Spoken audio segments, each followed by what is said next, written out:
Hi guys, tonight we're going to be talking about the First Amendment. The First Amendment is one of my favorite amendments. Under the First Amendment, citizens are guaranteed freedom of religion, freedom of speech, the right to assembly, and the right to petition your government anytime you feel like your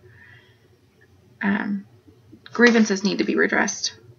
According to the Cornell University School of Law, it also forbids the Congress from preventing one religion over others. Amendment 1 states that Congress shall make no law respecting an establishment of religion or prohibiting the free exercise thereof, or abridging the freedom of speech, or of the press, or of the right of the people peacefully to assemble and to petition the government for a redress of grievances. The Establishment Clause prohibits the government from choosing one religion over another, and it also prevents them from taking actions that would suggest that they prefer one religion over another. When the first Congress was establishing the Bill of Rights, the First Amendment took many forms before it finally took the form that we know it today. When the first Congress began drafting the amendments, religious freedom was a priority.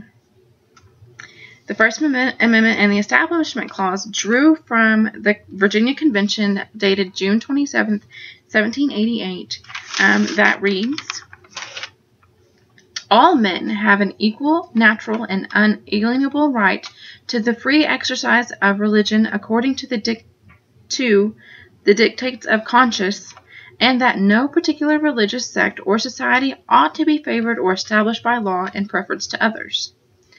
It also drew from the New Hampshire Convention, which dates June 21st of 1788, and this one states, "Congress shall make no laws touching religion or to infringe the rights of conscience." Finally, on December 15th, 1791, the First Amendment was ratified. Some influential court cases would be McCollum versus the Board of Education, and the Supreme Court case took place in 1948.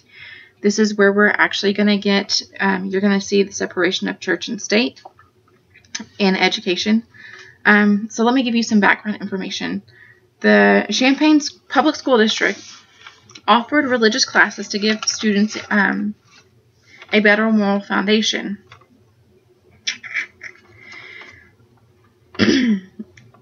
Vashti McCollum challenged the school district in court in 1945, saying that this was unconstitutional. It's against the First Amendment. She would lose in the circuit court case, and then she would lose again in the Illinois Supreme Court. However, when it went to the United States Supreme Court, she won. The United States Supreme Court voted in favor of McCollum with an 8-1 vote.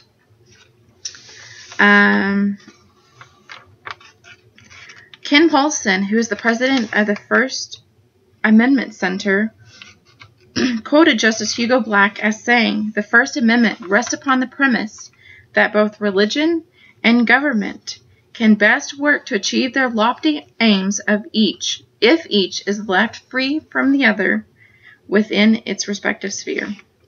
And I believe last week we talked about Thomas Jefferson and his push for religious freedom, and he believed the same. And so in this case, the Supreme Court upheld McCollum's stance that it was against the First Amendment. And another Supreme Court case that is influential would be the Supreme Court case of Cox versus New Hampshire. Again, but this one, instead of talking about your freedom of religion, it's going to address your right to assembly and free speech. Background information: a New Hampshire town had a law where you had to purchase a license before you could ever hold a parade. Well, a group of individuals got together, and instead of purchasing this license, held a sidewalk parade. And they were fined by the town because they had violated the law that stated that you had to have a license.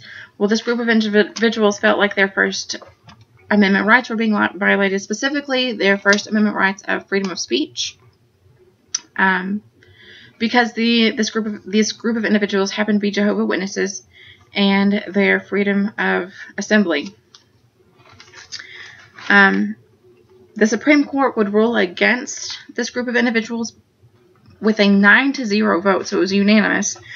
And the court would say that the government had a legitimate interest in keeping order at such events and could impose a fee for a license that was proportional to the amount of police officer presence that would be required to ensure the peaceful nature of the event.